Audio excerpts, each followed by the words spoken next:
Oh, Pittsburgh, my old stomping grounds. Not a surprise Trump would be popular in the old Steel City. Joining me now, someone else who I'm sure is popular in the old Steel City. She has a new book out. Everyone knows Bianca de la Garza. Her new book is Incoming, which I love. I don't know why, I just love that. Maybe that's my old Marine Corps days.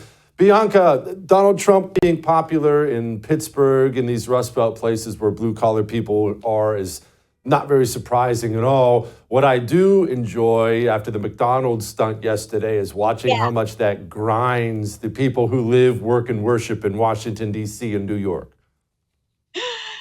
I know it's kind of fascinating to watch every campaign stop that he just connects with real Americans. We saw it kind of starting way back when with the Bronx.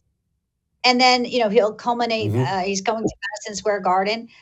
Everything that he does, they sort of try to copy too. Remember, she went into a gas station and, tried to recreate some, charisma, and it's epic fail. Donald Trump does it effortlessly. And I loved the French fry moment. I loved the actual people that came up, Jesse, to the window.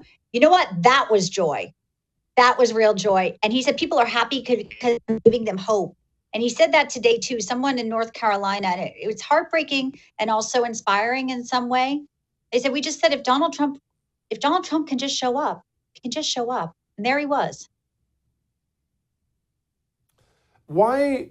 Why does he relate? How does he relate? Because it's hard for people to understand and quantify. Some people can do this, some people cannot. Donald Trump doesn't work at McDonald's. Donald Trump probably has never worked at McDonald's. Donald Trump is a billionaire with a penthouse that's all plated in gold. It's ridiculous. It's amazing. He's the former president of the United States, yet he can walk into McDonald's. He can walk into North Carolina ravaged by a hurricane, even always in a full suit, and still relates.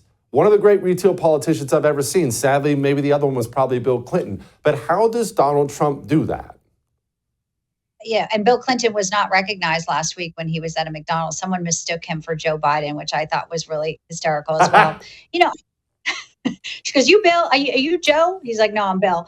One of the things I write about too is this sort of elite ivory tower mentality that not just these career politicians have, but also legacy media. They want to tell you what you should think and how you should vote. This image right there, I think there's a side of Donald Trump that people have tried to, especially in big media, suppress for so long. There is this kindness. He didn't, remember, he's built things. He understands what it's like to walk onto a golf course or into a hotel and talk to the people who are managing his properties. This isn't somebody, yes, he's had some really great, benefits in life, but, he had that one deal very early on in his life in New York that could have went either way. So when he's somebody who has actually, seen things through the worker's eyes, maybe he doesn't walk it exactly, but he has that touch point. He's not insulated. He's not in a bubble.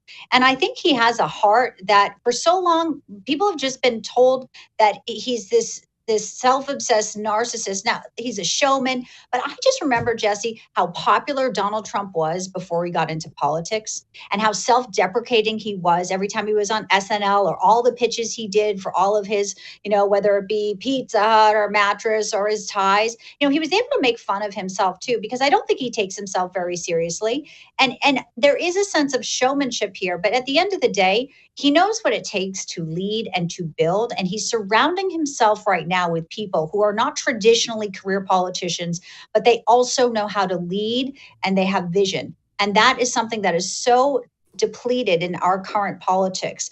Real leaders who want to go to Washington and actually do things for people and not just for themselves. And the corruption in Washington and the corruption at the legacy press is a huge problem. And they almost got away with it with Joe Biden, and they're trying to do it with Kamala Harris. And that's why the timing of my book, I just feel so blessed in a way that it's coming out days before the election, because people have woken up. And if there's a few folks who haven't, what they will read here will sum it up for them pretty clearly. I'm glad you wrote it too, and obviously the subtitle. I don't know. I went to community college. You talk about the war on truth, the left's war on truth. Now you and I know this business well, the media business. We know the people who in it. We know the people behind it. What is it about people who do what we do, although not on our side, who look so down on normal people? I don't understand it. What is this sense of self-importance where you could it just drips from them when they talk about Christians or Republicans or just not even Trump. Normal people, it's just such disdain as if do they think we're peasants? Is that it? Yeah, it's a full-blown contempt. Well, they're part of a club, right? Yeah. And they've been let in, and they think their club should be insulated and protected forever, and they're the establishment media of record. What they didn't understand is that now there are outlets and independent journalists and people who have actually the ability to garner a platform to reach millions of people, independent media, that they don't need the legacy networks anymore, nor should they even think about the legacy networks as the record of anything truthful, or they are propaganda. So I think where it kind of stemmed from is in one chapter I talk about being inside the legacy media's lion's den, which is the White House Correspondents' Dinner, and the way they fawned over Fauci and Mayorkas. They are all together, and if their candidate doesn't win, everything goes away, Jesse. Everything that they have sort of clung to for their careers and for them to be able to ascend to these halls of so-called journalism. But what pains me is I've been doing this for almost 30 years. And when I started out, I was a street reporter, and I remember working in San Diego and covering the border. And it was nowhere where it is now. And the fact that these even local outlets can obfuscate and lie and know that they can, I don't know how they sleep at night. And I don't think it's not worth the price to be in that club is way too high for me as a journalist, because I take it as a privilege to be the voice for the voiceless. But you start to really realize that when the people who are holding the microphones are tasked with the job of asking the questions for Americans, when that breaks down, when that fails, if you will, we have perhaps not only a collapse of truth and transparency, but a real danger of shifting into something like communism, where there is no free press, where there is state-run media. And that's where I think we're so close to being today. And I hate to say that, but that's what I want to make sure people realize what's at stake. It's not left or right. It's information, and there's a war playing out right now.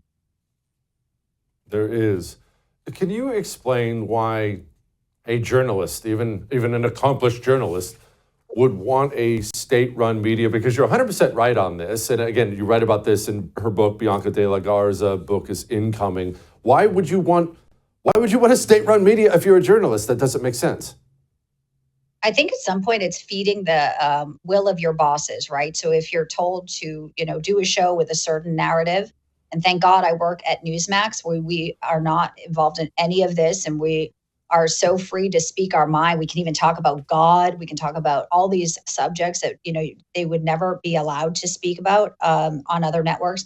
I think people are scared. I think it's human nature to want to self-preserve, Jesse, if you will.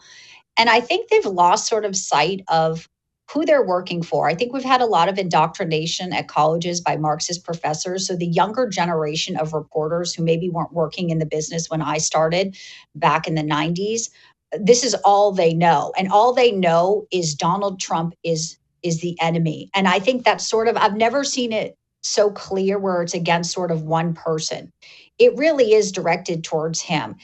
Joe Biden can literally not know what day it is, and he's the best Joe Biden we've ever had. And when Donald Trump is now looking at, Kamala Harris being replaced at the top of the ticket, they still write, he is unfit.